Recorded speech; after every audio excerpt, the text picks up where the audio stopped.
Morning folks, welcome back. Hope we all had a nice weekend. Mine was certainly enjoyable. Obviously a lot of sad memories yesterday, but it's something we do every year. So what have we got over the weekend then that I haven't really been keeping an eye out with, to be honest. Been a bit busy. Well, it's been reported now that one of the big farmers, manufacturers, has said they are going to put their prices up, stating that they've been doing it at cost right from the beginning. This in particular is Pfizer, I believe. Don't take my word for that, but I believe it's Pfizer. Yeah, it's been producing a certain chemical at cost, but now they need to make a marginal profit. Was exactly the way the company executive said it.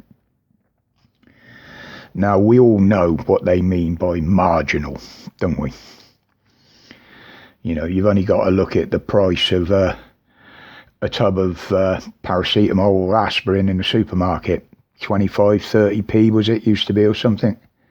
Yeah, if you went to a chemist or you had it on prescription, it was going to cost you £7-8. Yeah, marginal profit.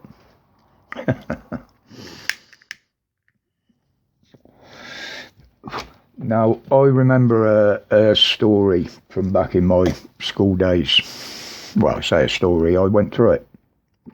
When I was a young man, once a year, we used to have a policeman call into our school. And all us kids were duly marched into the gym, sat down on the floor. And this policeman gave his little talk. You know, stranger pulls up alongside you, offers you sweets or anything, say no, run away. You know, keeping yourself safe. If you're in trouble, look for a policeman. And one of the ones that always stuck in my mind was the say no to drugs. Now, he used to go on about this a lot. And his advice was, and I distinctly remember this, drugs are bad for you. People will offer you them for nothing, and they will give you them for nothing, right up to the point where you get hooked. Then comes the boom. They will start asking you money for it because they know you need it. You've got to have it. And the price will keep going up and up and up. And every time you take some, you will need more. And he pointed out how this led to crime and yeah, it was all true what he said. But then I always remember what he said at the end of his speeches. And I've actually wrote it down because I more or less remembered it word for word.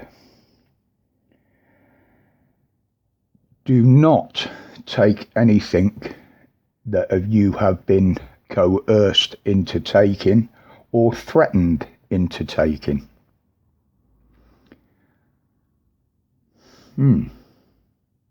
Turns out this policeman was a very wise man. But I dare say many others out there, and including on this channel, will remember that from school, because I know some of you are around the same age as me, maybe a little bit younger. I'll give you the benefit of the doubt. But yeah, I always remember that at school. Why I remembered that now. So then we get to this alleged car bombing in Liverpool. Now, I'll say alleged because from what I can see, there was no real explosion.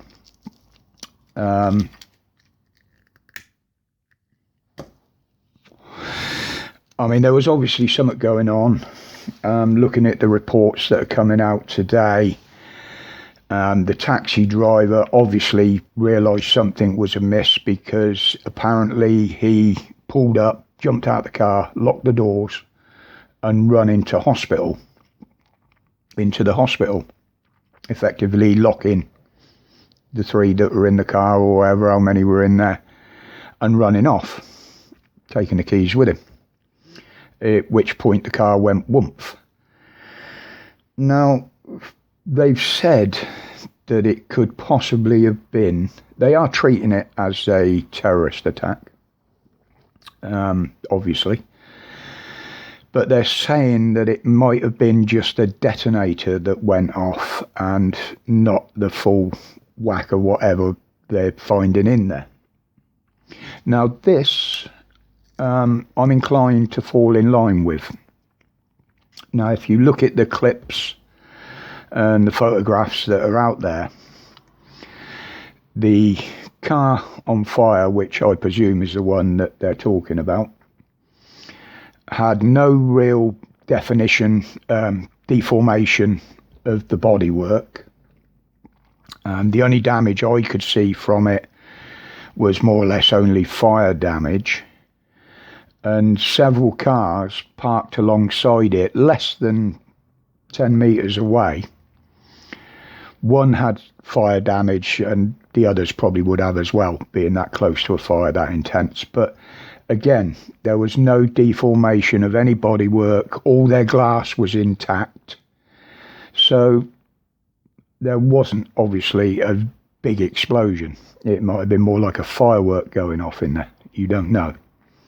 But we'll find out.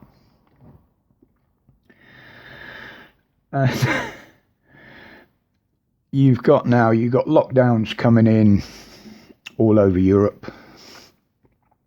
Boris is hinting.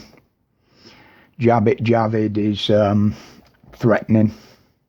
I can't help but laugh when I see that little dick. Every time he speaks, I've just got visions of Benny Hill stood behind him, slapping him round the back of the head.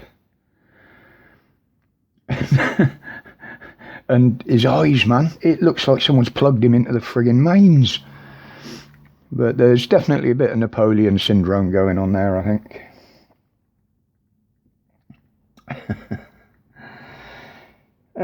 What else we got? I'm just looking on my list here. I have made some other notes. Oh, and another good laugh. Hancock. Oh, here he comes again. Now, allegedly, he's been approached to write a book on the pandemic.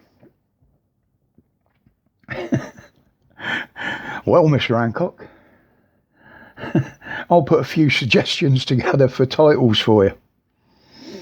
Starting with 2 straight off that I wrote down. How about Fraud, the Perfect Crime? That'd be a good one, wouldn't it? Or Propaganda, the Cure for All Illness. Hancock writing a book. You wouldn't be able to believe a word that it's in there, would you?